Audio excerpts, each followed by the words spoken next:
una entrevista muy especial que nos presenta Tony ahí al otro lado.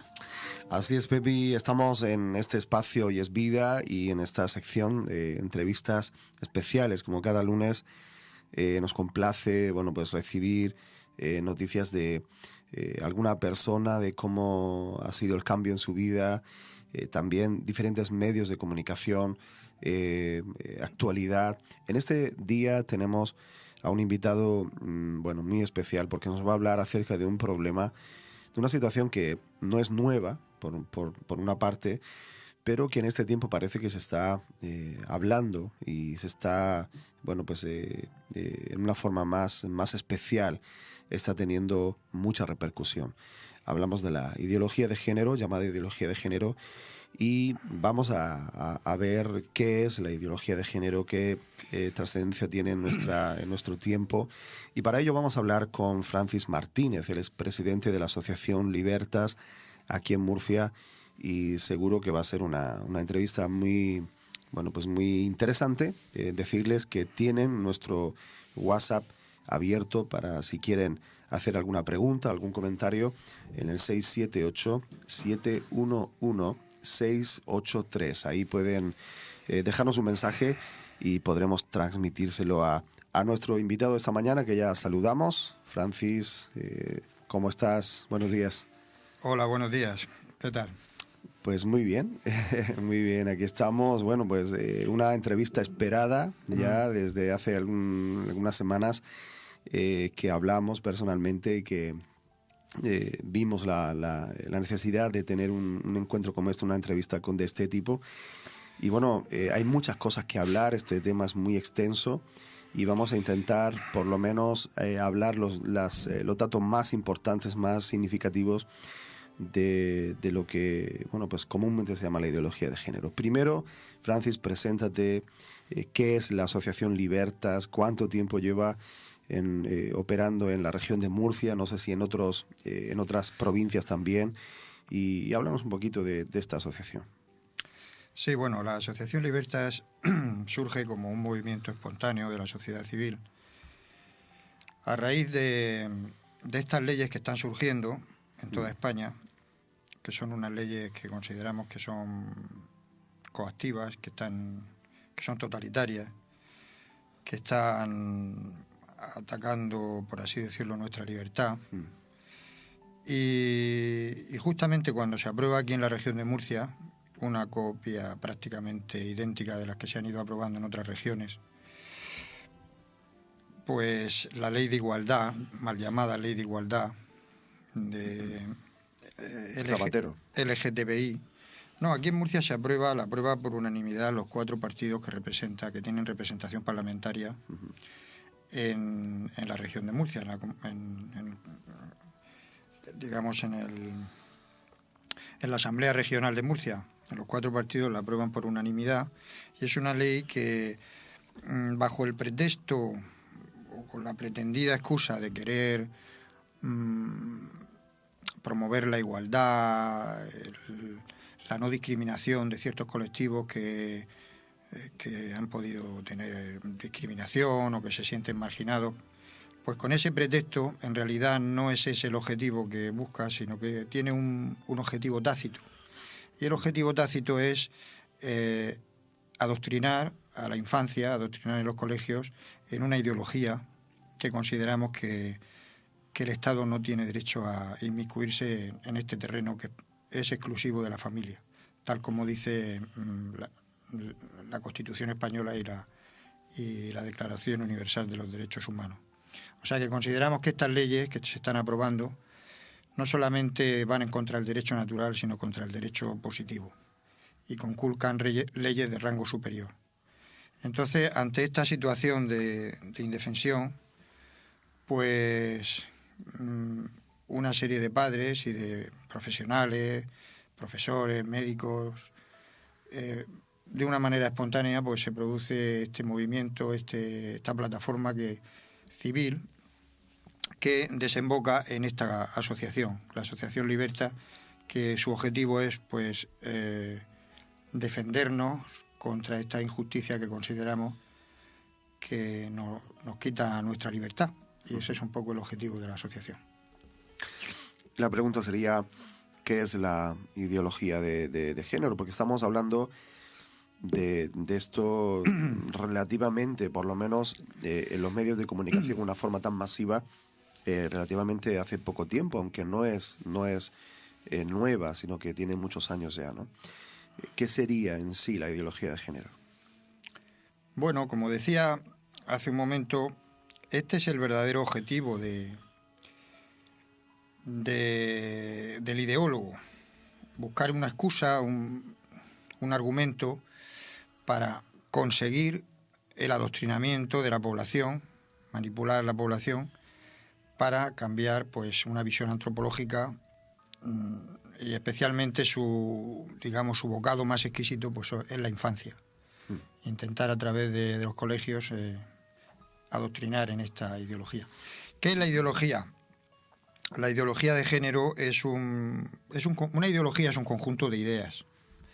La gente está muy despistada y no sabe esto de qué va. Piensan que estas leyes que se están aprobando son para para apoyar a la diversidad, el respeto a la gente discriminada, etcétera. Pero no es ese el objetivo. Como decía, una ideología es un conjunto de ideas. Un conjunto de ideas que forman, por así decirlo, un cuerpo doctrinal.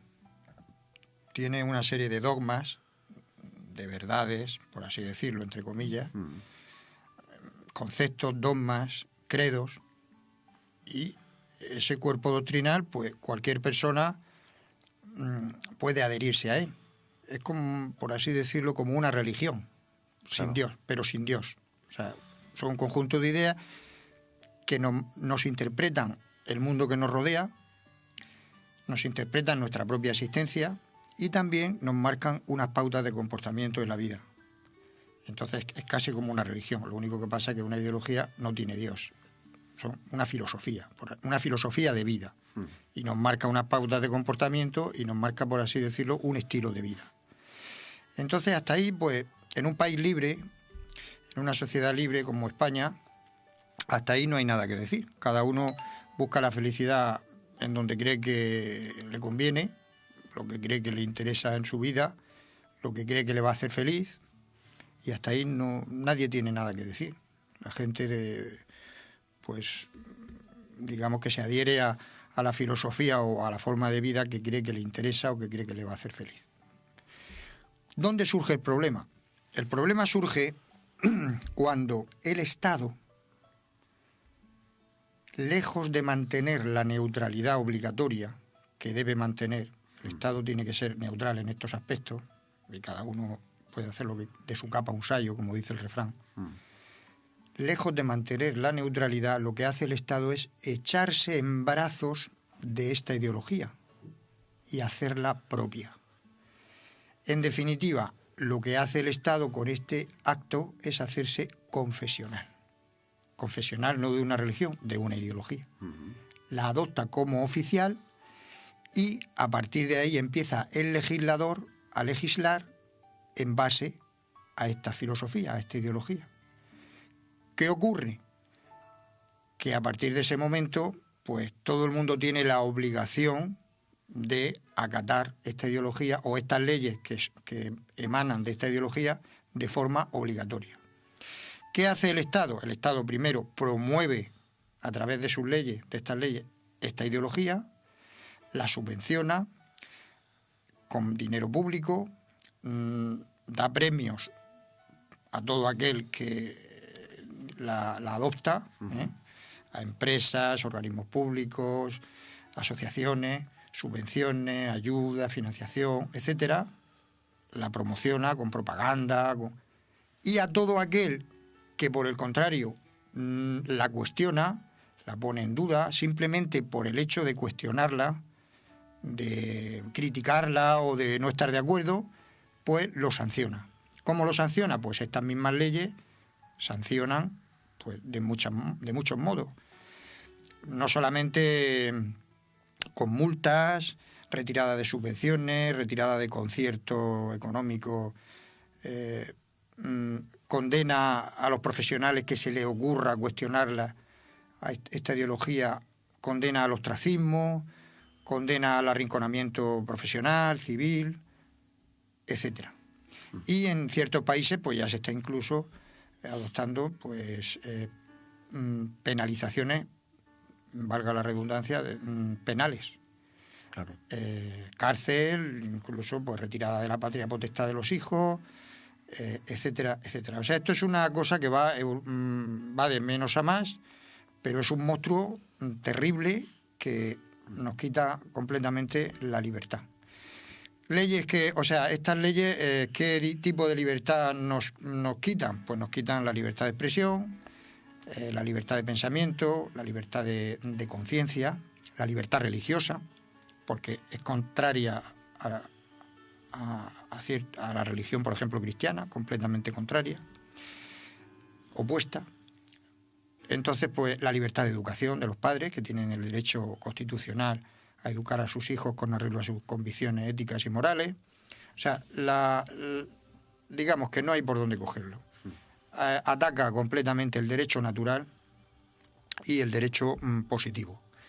Y bueno, y en esa situación nos encontramos. Ante esa situación de indefensión, pues la gente de a pie, que no deberíamos de estar en estas cosas, que deberíamos de estar en otras cosas, pues nos hemos visto obligados a movilizarnos para intentar hacer frente a este asalto a nuestra libertad. Claro, los padres en este sentido nos parece una locura. Cuando yo oigo esto, como que quieren adoctrinar a mis hijos, en este caso a mis hijas, en este tema de la ideología de género, bueno, yo me he hecho las manos a la cabeza, ¿no? Porque el gobierno quiere pasar por encima de los padres en cuanto a la educación de nuestros hijos en un tema tan sensible como esto. Ahora, la pregunta es, ¿en qué se basan? ¿En qué se basan? Quizá piensan que nosotros no somos capaces de darle a nuestros hijos la educación que necesitan en ese área y ellos asumen esa responsabilidad. Es un tema de modas, es un tema económico. ¿En qué se basan para pasar por encima la educación de los padres?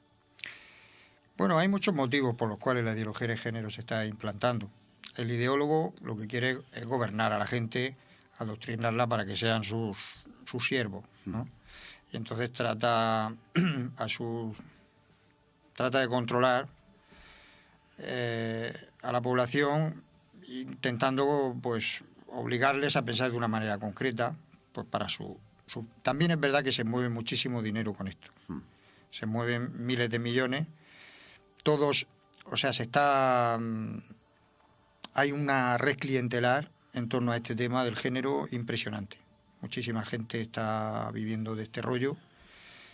Hay cursos, grados, posgrados, cursillos, asociaciones que reciben muchísimas subvenciones, miles de asociaciones. España es el país que más dinero da a la ideología de género del mundo. Wow. Del mundo. Miles de millones se gastan. Y la gente no lo sabe todo esto, pero nosotros tenemos los datos, la información y todo, y bueno, podríamos dar una conferencia de varias horas explicando punto por punto allí donde se está gastando el dinero público para promocionar esta ideología, que tiene, como digo, una red clientelar enorme, de gente que se está haciendo, pues eso, ganando mucho dinero con este rollo. Pero bueno, en definitiva, lo que a nosotros no nos preocupa es el dinero, lo que nos preocupa es nuestros hijos, que no tenemos... Si se gastan el dinero, que se lo gasten, a mí me da igual. A muchos no les da, pero a mí me da igual, concretamente. A muchos no les da igual que se gasten el dinero público en promocionar ideologías que son anticientíficas, que la ciencia las contradice continuamente, que son un disparate.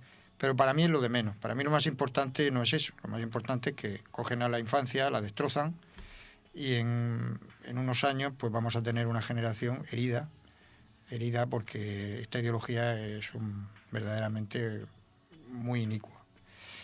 Antes me has preguntado, Tony, ¿qué es la ideología de género?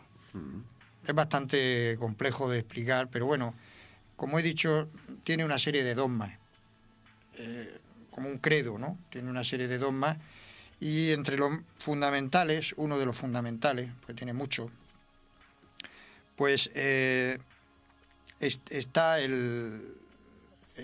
la visión que tiene la ideología de género sobre el ser humano y sobre la sexualidad.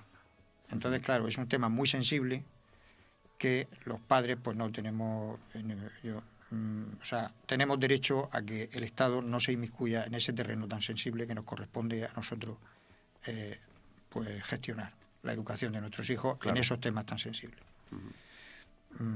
No sé si tiene alguna pregunta, si quieres que te aclare alguna cosa un poco más a fondo. Bueno, con libertad, Francis, yo creo que los padres somos muy ignorantes en este sentido de los objetivos de esta ideología, hasta dónde quieren llegar.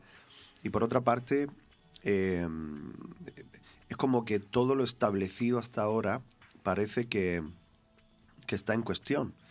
Es decir, tenemos una problemática ahora, y es que los niños tienen pene y las niñas tienen vulva. Es una cosa que nunca nos lo hemos asimilado y lo hemos recibido así de esa forma, pero parece que ahora todo se pone en cuestión, aún los aspectos biológicos del hombre que son primarios, y que, bueno, pues, y que parece que ahora en este asunto se quiere echar por tierra todo eso, y estamos atentando contra la propia biología del hombre. Entonces, con libertad, Francis, háblanos con profundidad, sin miedo, sin ningún tipo de miedo ni reparo en este sentido. Sí, bueno, existen dos modos de entender el mundo exterior, por así decirlo. Hay muchas filosofías, muchas formas de entender el mundo, pero fundamentalmente existen dos tipos de entender el mundo. Uno sería el realismo. ¿Cuál es el realismo? Voy a intentar explicarlo para que la audiencia me comprenda de una forma sencilla. El realismo significa que cuando yo llego al mundo, un niño llega al mundo, yo veo a mi alrededor cosas que ya existen previas a mí, que son anteriores a mí. Veo, pues no sé, los árboles, las montañas, el cielo, el sol, todo lo que me rodea, mis padres, mis hermanos, si hay hermanos en la casa. Todo eso, por así decirlo, es anterior a mí, me ha sido dado, lo he recibido. No he tenido yo nada que ver en eso. Incluso mi naturaleza me ha sido dada. Claro. Yo tengo los ojos verdes, el pelo de un color concreto, mi sexo me ha sido dado. Que tengo unos cromosomas XX o XY que me marcan y me determinan mi sexo biológico. ¿Vale? Todo eso que yo he recibido, pues es anterior a mí. Y este concepto es como si me hubiera sido dado por alguien, para el cristianismo o para el religioso en general, no solamente para el cristiano, también para el musulmán o el judío, para el que cree en Dios, pues todo eso lo ha recibido de Dios. Claro. Pero para el agnóstico, que tiene una visión realista de la vida, que no cree en nada, pues lo ha recibido de la naturaleza. Por así decirlo. Hay personas agnósticas, pero tienen una visión realista, claro, de las cosas, filosóficamente hablando. Entonces, el cristianismo no contradice esta visión realista, porque ya digo, para el agnóstico será la naturaleza quien te ha dado todo eso, y para el cristiano, pues todo eso lo ha recibido de Dios. De todas formas, me ha sido dado por alguien, ya sea por la naturaleza o por un ser divino. Y esta es la visión, digamos, realista. Luego existe otra visión que sería el inmanentismo, una visión filosófica. El inmanentismo no niega el mundo exterior, pero niega cualquier orden natural objetivo del mismo. Es, por tanto, el propio sujeto que, mediante su inteligencia o su voluntad, es el único capaz de dar forma y sentido a todo. Es decir, el hombre es el centro y todo es construido por el hombre. Por lo tanto, todo es cultural, todo es creación del hombre, todo es cultural. Lo que tenemos previo a nosotros es algo anecdótico, no importa, es superable. Si, por ejemplo, yo tengo una naturaleza, un sexo concreto, eso es algo anecdótico. Yo puedo decidir lo que yo quiero ser. Por lo tanto, el ser humano, en la mentalidad imanentista, es una pura voluntad. Él decide lo que quiere ser. Y su biología no tiene por qué ser destino en sí mismo, sino que no tiene por qué condicionarlo. Él puede decidir lo que quiere ser. Esa es la visión imanentista en la que se basa la ideología de género. Por lo tanto, todo es cultural. Entonces, de ahí emana, digamos, la fuente de la ideología de género, en uno de sus dogmas principales. Tiene muchos más, pero este es uno de los fundamentales. Entonces, el ser humano, a partir de un momento, él puede decidir lo que quiere ser, y eso es lo que van a enseñar a los niños. A decidir qué es lo que quieren ser. Desde pequeños se les va a decir, tú, de alguna manera, ¿tú qué quieres ser? ¿Tú qué eres? Nosotros te vamos a ayudar a ti a sacar lo que tú tienes dentro y a decidir con tu propia voluntad lo que tú quieres ser. No tienes por qué ser lo que te dice tu biología. Esto es algo así como decir que... Es algo así, yo lo explicaría de otro modo. En la vida es como una representación teatral, ¿no? Y cada persona tiene un papel que le ha tocado. A uno le toca ser de paje, a otro de rey, a otro de soldado, ¿no? En una representación teatral. Alguien nos ha dado ya previamente un papel y luego nosotros lo desarrollamos. Es verdad que hay un aspecto que nosotros podemos desarrollar, un aspecto en nuestra vida, no solamente es lo que hemos recibido, también luego nosotros tenemos una voluntad y unas decisiones que hacen que podamos desarrollarnos en la vida, pero partiendo de algo previo. El papel que nos ha tocado, de alguna manera, es previo a nosotros. Yo soy hombre porque previamente alguien me ha hecho hombre. Dios, la naturaleza, lo que sea. Pero... Entonces, en ese reparto de papeles, el hombre ha dicho, el ser humano dice, no, yo no quiero ser actor. Yo quiero ser autor. Y entonces ha roto, digamos, el cordón umbilical con el creador, en el caso del cristianismo, o con la naturaleza. Claro. Y ha dicho, yo quiero ser, el destino lo decido yo. Soy autor. Y a partir de ese momento, creyendo que así va a ser más libre y va a ser más importante, lo que hace es convertirse en un monstruo, porque a partir del momento en que el hombre manipula al hombre, ya el hombre pierde su dignidad y su libertad. Y la ideología de género tiende a eso, a la manipulación del ser humano. Y se pone en peligro, ¿no? Tiende a la manipulación del ser humano porque acepta que el ser humano puede ser maleable, como una masa informe que puede hacerse con él lo que se quiera, porque es una pura voluntad. Se puede, de hecho, aceptan pues todo, la ideología de género tiene detrás pues todo. Decía Simone de Beauvoir, la mujer no nace, se hace. Pero, de alguna manera el ser humano decide lo que él quiere ser. Y entonces pues ahí pues entra todo. Yo podría entender eso pues para la manipulación, no sé, de la uva o de los animales, pues no sé, vamos a hacer una uva transgénica que no tenga pepita o que sea más dulce o que sea, vale, pero el ser humano no se puede manipular porque pierde su libertad y su dignidad.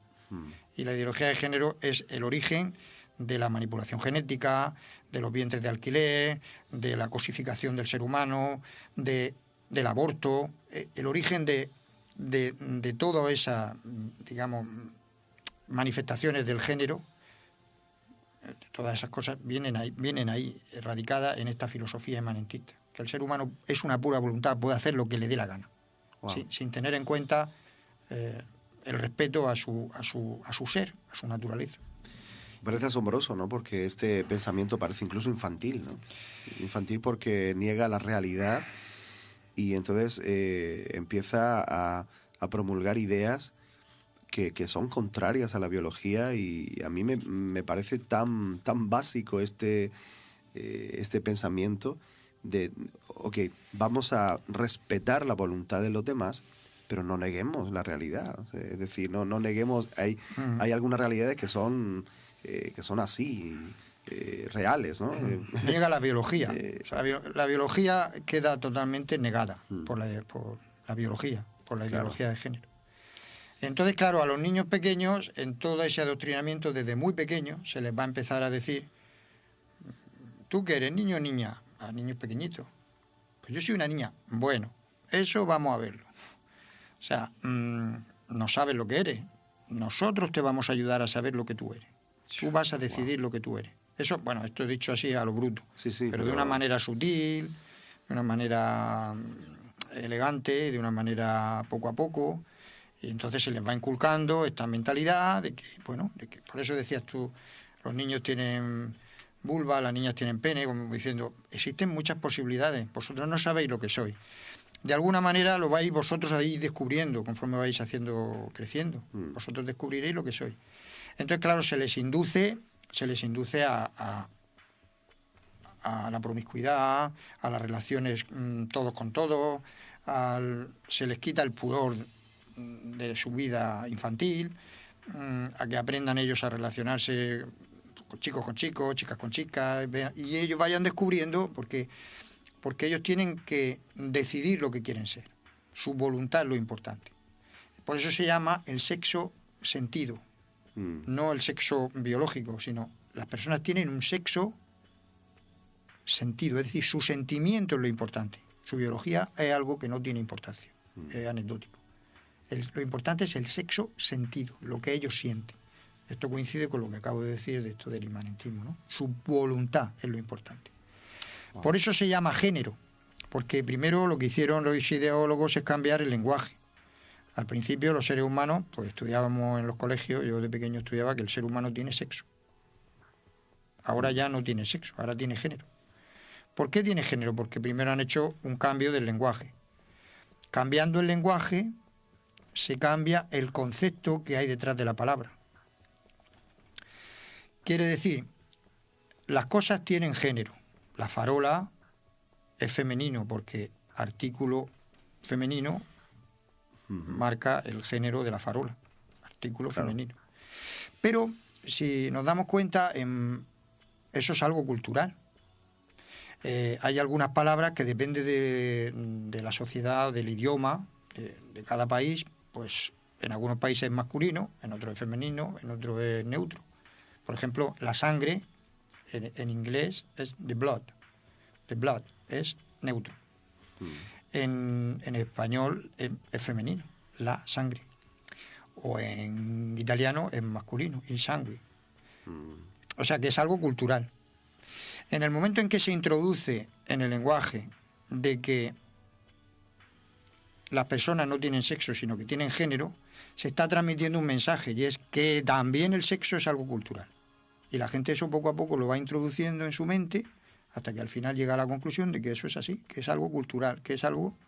Por lo tanto, el ideólogo ha conseguido su primera victoria, que es conseguir, cambiando el lenguaje, ya la gente no habla de sexo, habla de género. Claro, incluso se menciona la violencia de género, cuando eso no es correcto, ¿no? Claro. Porque siempre hay una persona que atenta contra otra, violencia machista o violencia parental, pero violencia de género, ahí está, se ha introducido ese pensamiento. En todo el lenguaje está metida la palabra género. ¿Para qué? Para ir cambiando la mentalidad de la gente. Porque al final te están trasladando un mensaje, y es que si el género es algo cultural, porque las cosas se le pone el género que nosotros hemos querido, hemos decidido, una sociedad le ha puesto masculino, otra le ha puesto neutro y otra le ha puesto femenino a la misma palabra. Quiere decir que es algo cultural. Pues resulta que el sexo también lo es. Y ya la gente llega a esa conclusión de una manera casi inducida, poquito a poquito. Y van cambiando así las mentalidades. Al final el resultado es que nosotros decidimos lo que queremos ser. Y eso a los niños se lo van a inculcar desde muy pequeñito. Luego tiene otros dogmas, otra serie de cosas que también forman parte de la ideología de género. Por ejemplo, la separación. Bueno, sobre este tema podríamos abundar mucho, pero no quiero tampoco cansaros. Luego hay otra cosa, por ejemplo, la separación entre amor, sexo y reproducción. Eso también es parte de la ideología de género. O sea, el sexo en sí mismo, el placer, tiene un sentido en sí mismo. De manera que los niños tienen derecho al placer. Y se les inculca desde pequeños pues, a la masturbación, desde edades muy tempranas, desde 5 o 6 años, porque ellos tienen derecho al placer. Ya lo dice la Organización Mundial de la Salud, ya lo han conseguido introducir ahí. Dice que el niño tiene derecho al placer. Y le llaman, en vez de llamarle masturbación, pues le van llamando con palabras eufemísticas que se dice autoestimulación. La autoestimulación. Y eso se va a enseñar en los colegios en Murcia a los niños, a masturbarse desde muy pequeños, para encontrar el placer, porque tiene un fin en sí mismo. No está... el amor es una cosa que va por su lado, el afecto, todo eso va por su camino, el placer va por otro. Y la reproducción va por otro. O sea que si para el ideólogo de género el ideal sería que los niños lo hicieran en la fábrica del Pozo de Alhama. Eso sería lo ideal, poder fabricarlo. Que quieren separar, le gustaría separar el sexo de la reproducción. Entonces, por eso quieren introducir ahora lo de los vientres de alquiler, que todo esto está promovido por todos los lobbies gay, están promoviendo todas estas leyes de los vientres de alquiler, donde el ser humano se convierte en una cosa de compraventa, donde hay mujeres en países tercermundistas pobres que ponen su vientre a disposición de unos señores con dinero, que por internet hay empresas que ganan muchísimo dinero con esto, por internet buscan un niño, esa señora pone su vientre, pero resulta que el semen es de otro señor. A lo mejor la señora que pone el vientre de alquiler está en la India, allí en una granja, allí con 30 o 40 o 70 mujeres como ella, que les pagan un dinerillo para que haga ese servicio. Cuando pare, otro niño, y vuelve a parir y otro niño. Wow. O sea, eso está funcionando ya. Luego el semen es a lo mejor de un alemán o de un nórdico, porque a esta gente le gusta a lo mejor que tenga los ojos verdes o azules, y el óvulo es de no sé quién. O sea, y entonces pues esto es una cosa, cosificar al ser humano.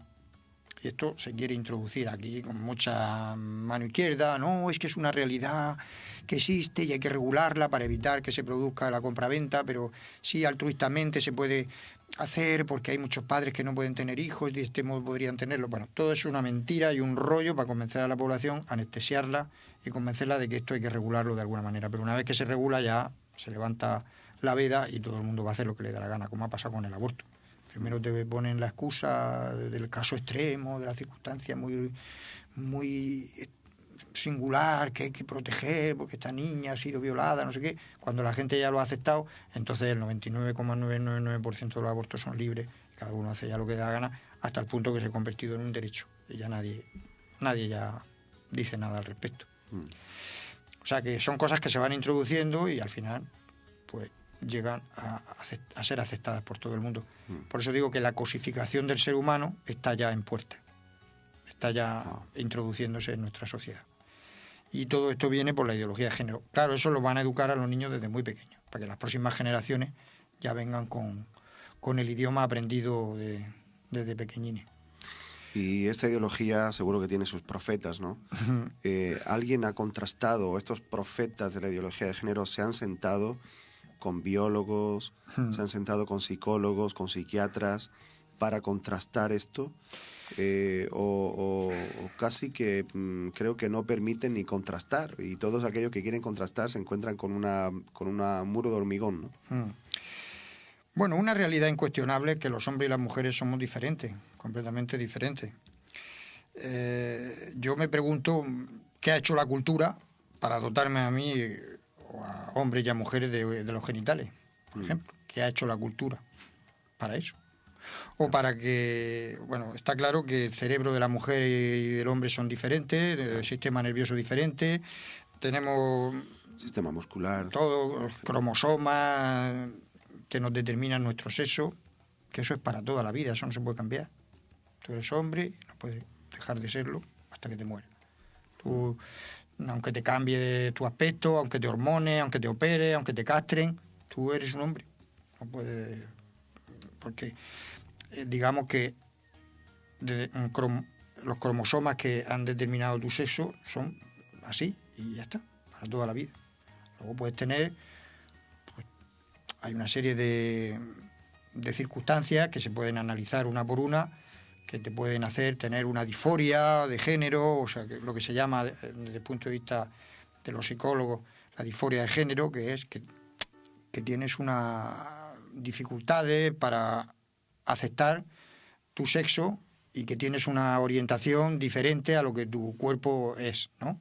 Pero todo eso son casos puntuales que se pueden ir analizando uno por uno y se puede, lógicamente, a esas personas hay que respetarlas, hay que darles todo el apoyo, todo lo que haga falta, pero no puede servir como pretexto para introducir una ideología al 99,9% de la población, que es lo que quieren hacer. Poner la excusa del sufrimiento de ciertas personas que están en una situación de dificultad, que se sienten... La palabra disforia viene de lo contrario de euforia. La euforia, digamos, es una alegría interior, una satisfacción, y la disforia sería lo contrario, una situación incómoda de sufrimiento.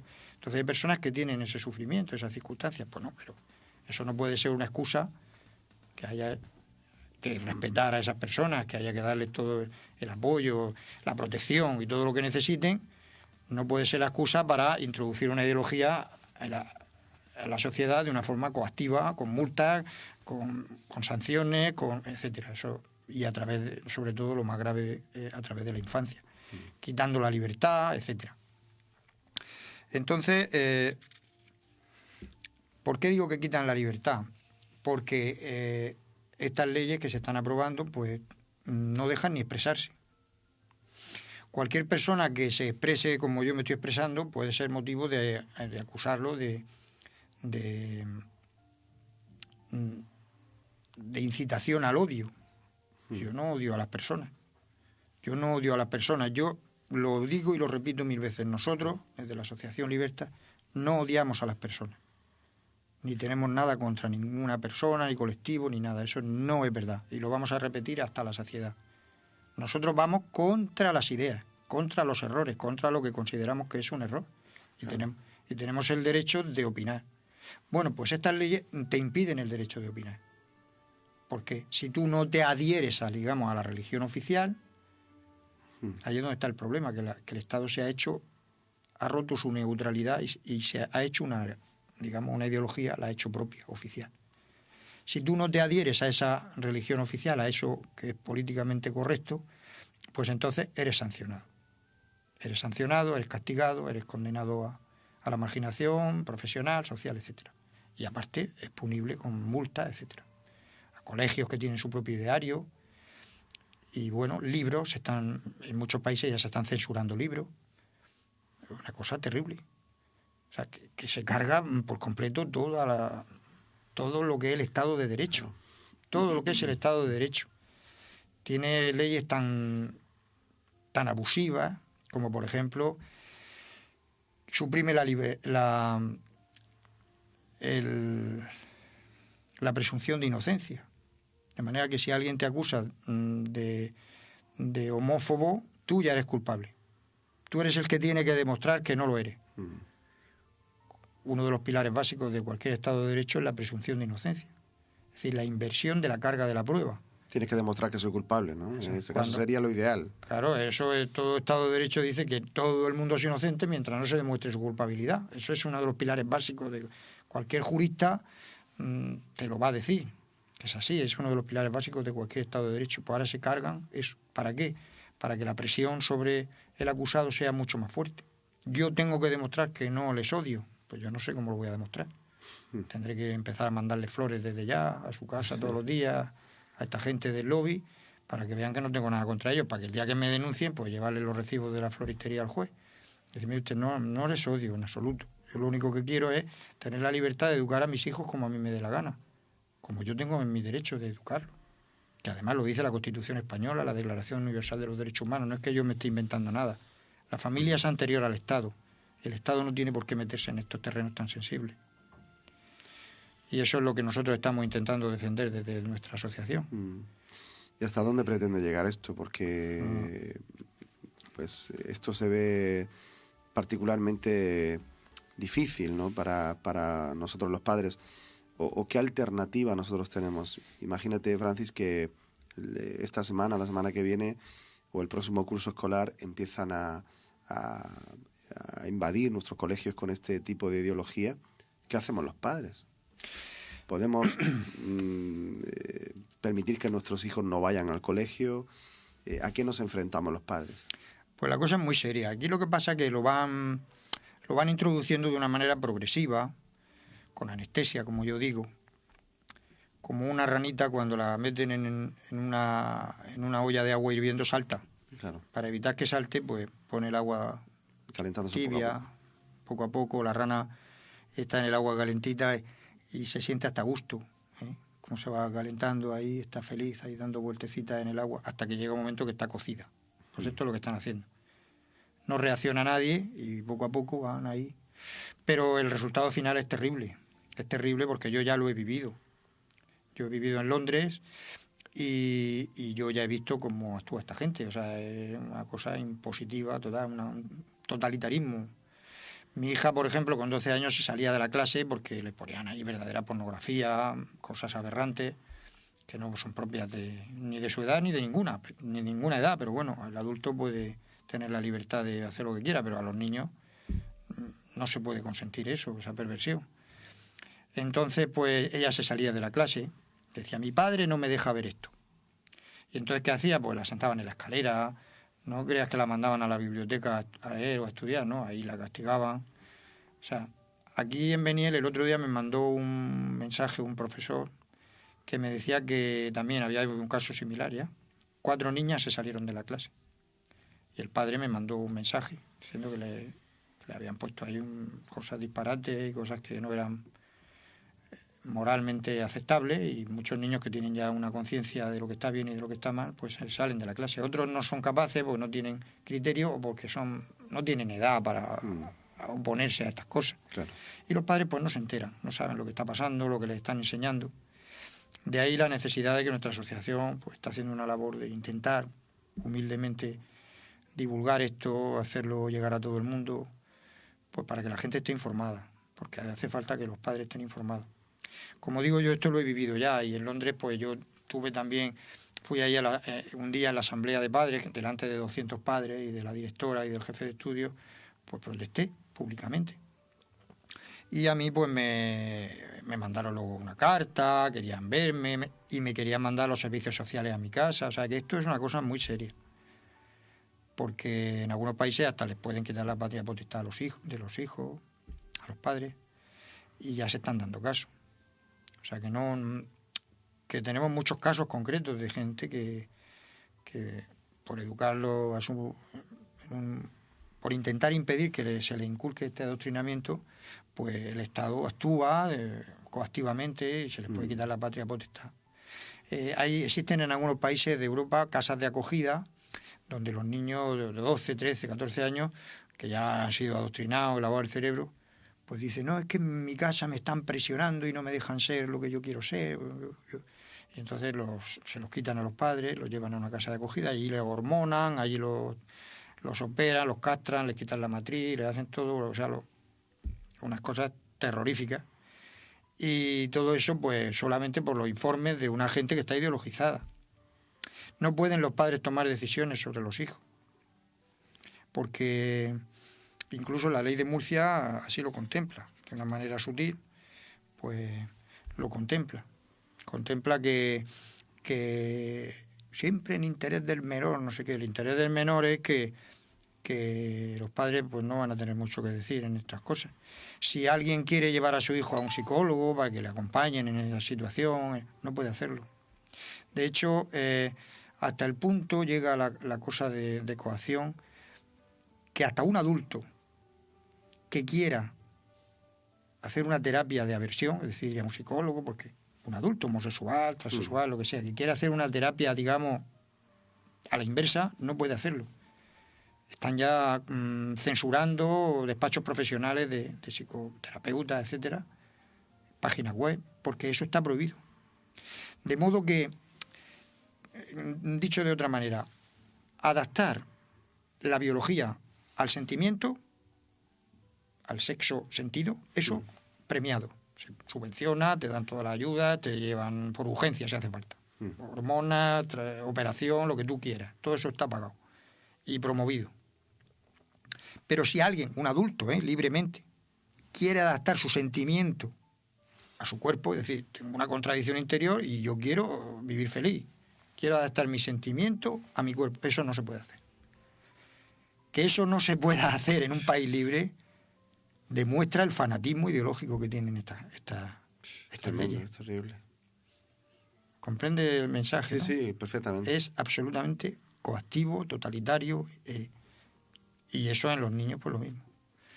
Porque ya los padres, digamos que los padres que se opongan a todo esto, que esto yo ya lo he visto en otros países, y aquí en España se va a empezar a hacer enseguida, se les va a considerar que están haciéndole un daño a su hijo. Son los padres los culpables.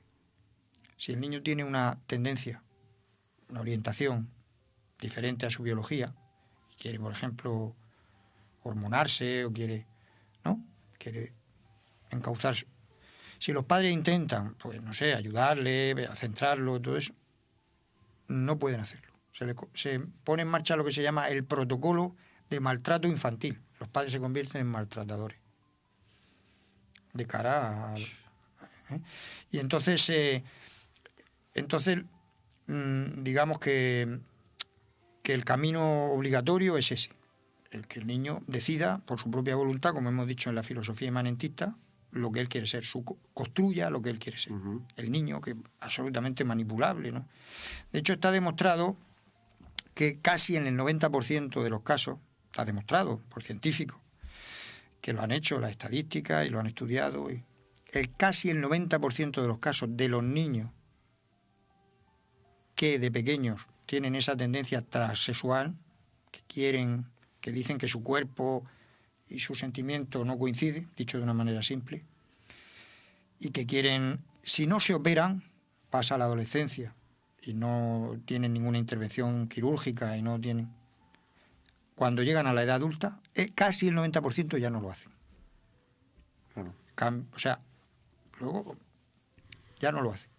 Por lo tanto, hacer ese trauma físico a niños solamente porque llegue una señora o un señor y haga un informe diciendo que no sé qué y le castren, le quiten eso es un disparate terrorífico.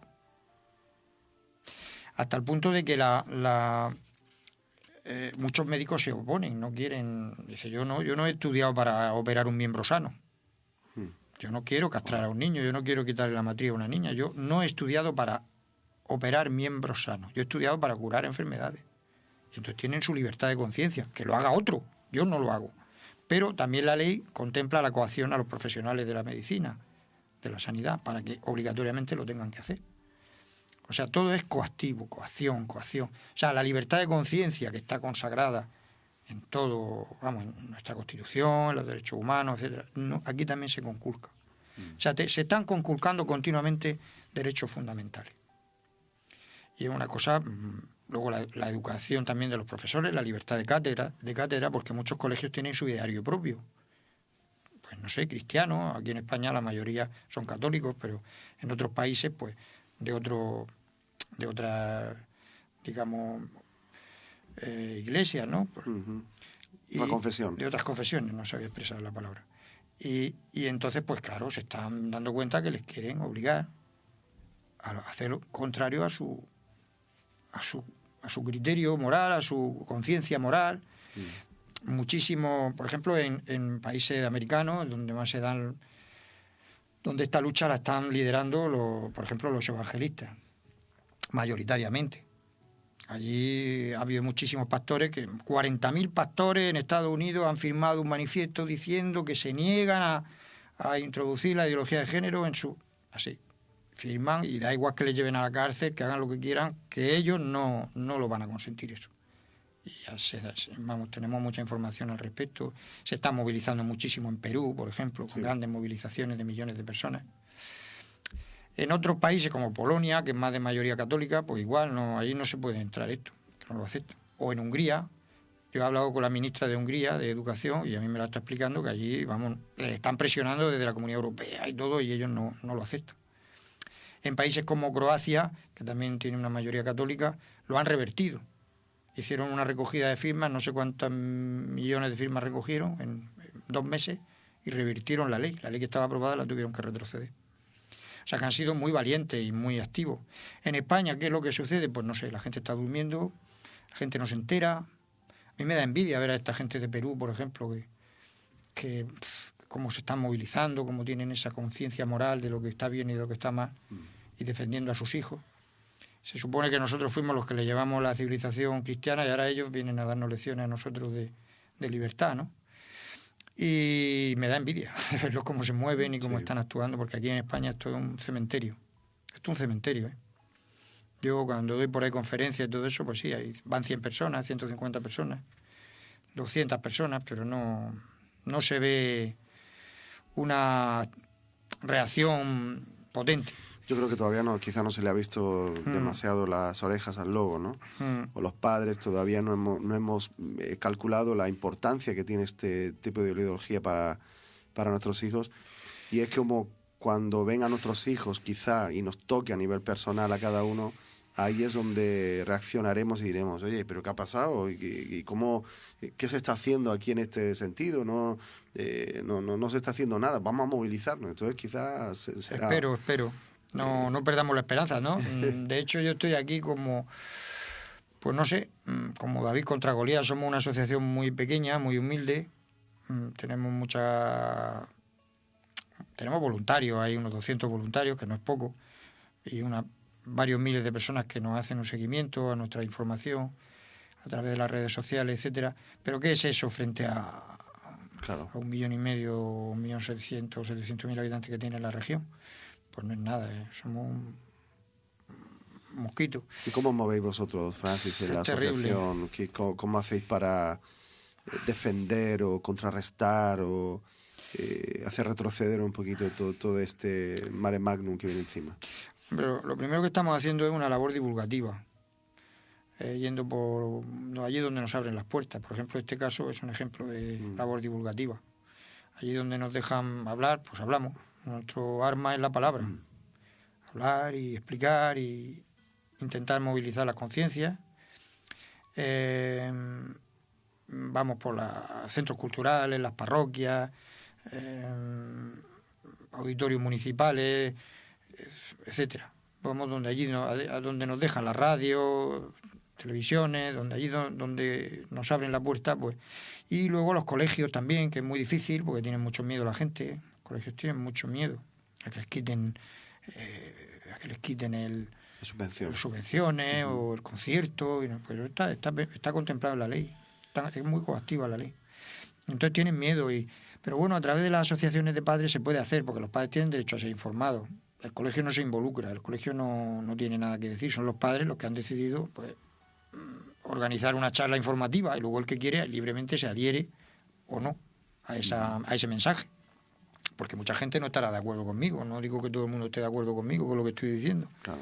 Pero tengo el derecho y la libertad de opinar. La ley no me deja opinar. La ley no me deja opinar porque dice que soy homófobo. Es una cosa verdaderamente terrible. Sí.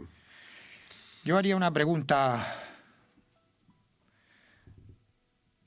Dejaría una pregunta en el aire para todo el que nos esté escuchando, incluso para aquellos que están en contra de esto que estoy diciendo, que les parece que estoy equivocado. La pregunta sería la siguiente, para hacernos reflexionar un poco.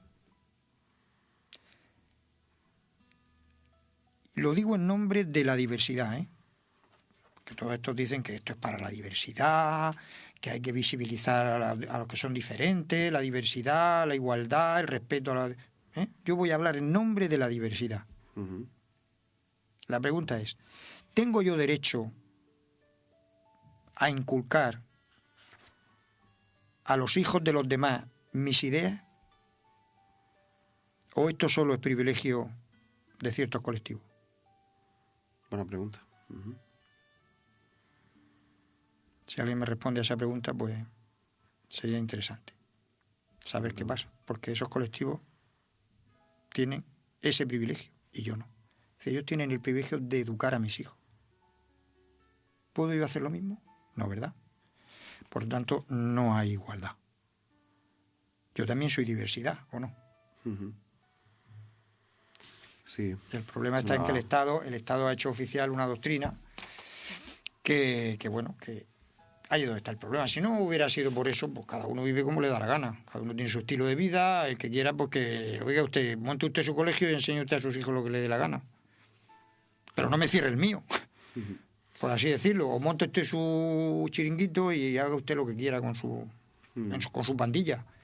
Viva usted como quiera, haga usted lo que quiera, pero oiga, no me obligue a mí, no me coaccione a mí. Claro.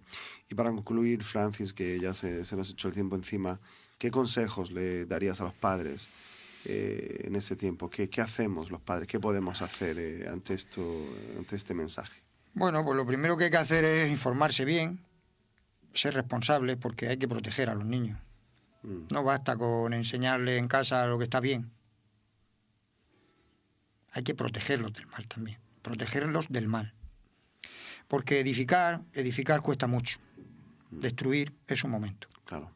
Edificar a un niño, educarlo desde pequeño, lo que está bien, lo que está mal, que no caigan en sus manos cosas, libros que no sean apropiados, que no vean en internet cosas que no son apropiadas, películas, cine, con qué compañías va, con qué amigos se junta cuando es adolescente, a qué hora llega, con quién va, con quién no va, si bebe, si no bebe, si hace, si no hace.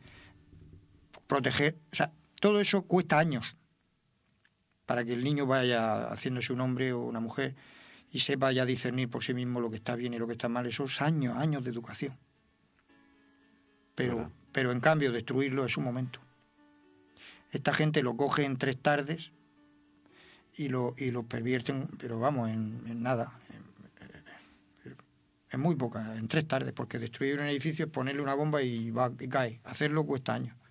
Entonces la Asociación Libertad estamos en ese espíritu de proteger. No basta con enseñarles lo que está bien, ayudarles a hacer el bien, a elegir correctamente el bien, sino también proteger de este mal que nos quieren imponer.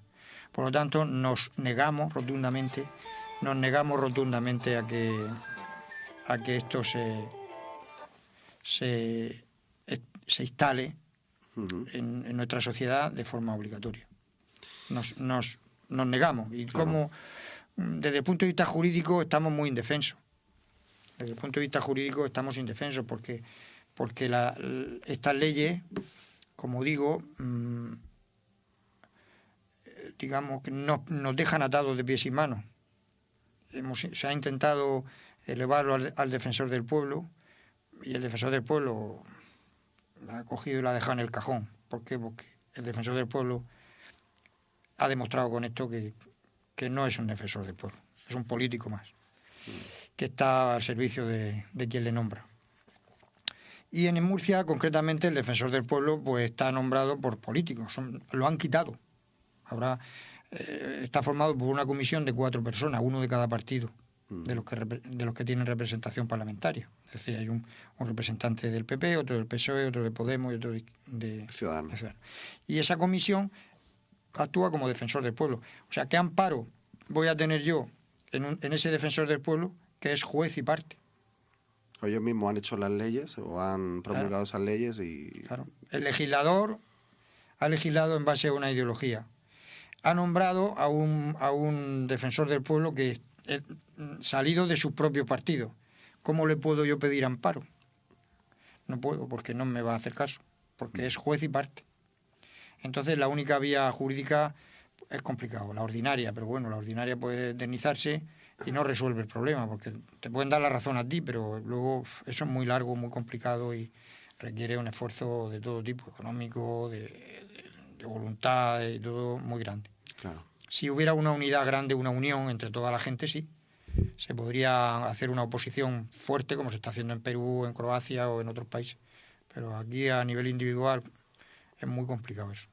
De ahí que nuestra asociación lo que quiere pues es eso, aunar fuerzas, intentar conseguir que poco a poco se vaya la gente concienciando de la gravedad del asunto y hasta conseguir pues que podamos hacer frente a esta sinrazón, porque esto es una sinrazón. Ya digo, nosotros no vamos contra nadie, que cada uno viva como quiera y su estilo de vida. Es más, que se respeten a las personas, que se les tenga en consideración. España es un país muy tolerante, muchísimo. Pero eso no puede ser la excusa de casos puntuales, de gente que tiene unas circunstancias particulares, no puede ser el pretexto para lavarle el cerebro a toda la infancia y a toda la población. Por último, Francis, déjanos algún correo electrónico, algún medio por el cual alguna persona se puede poner en contacto contigo, con la asociación, para pediros información, para mostraros apoyo, para cualquier duda, pregunta. No sé si tenéis algún... Sí, nosotros somos una asociación muy joven, estamos empezando ahora a organizarnos. Tenemos una página web muy sencilla, que todavía no tiene mucho contenido, pero ya ahí se puede saber pues qué somos, lo que pretendemos, y mientras no nos la cierren, pues www.asociacionlibertas.org. www.asociacionlibertas.org. Y nuestra dirección de correo electrónico es info@asociacionlibertas.es. La página web es .org y el correo electrónico es info@asociacionlibertas.es. Muy bien. Ahí se pueden dirigir a nosotros, contestamos todos los correos.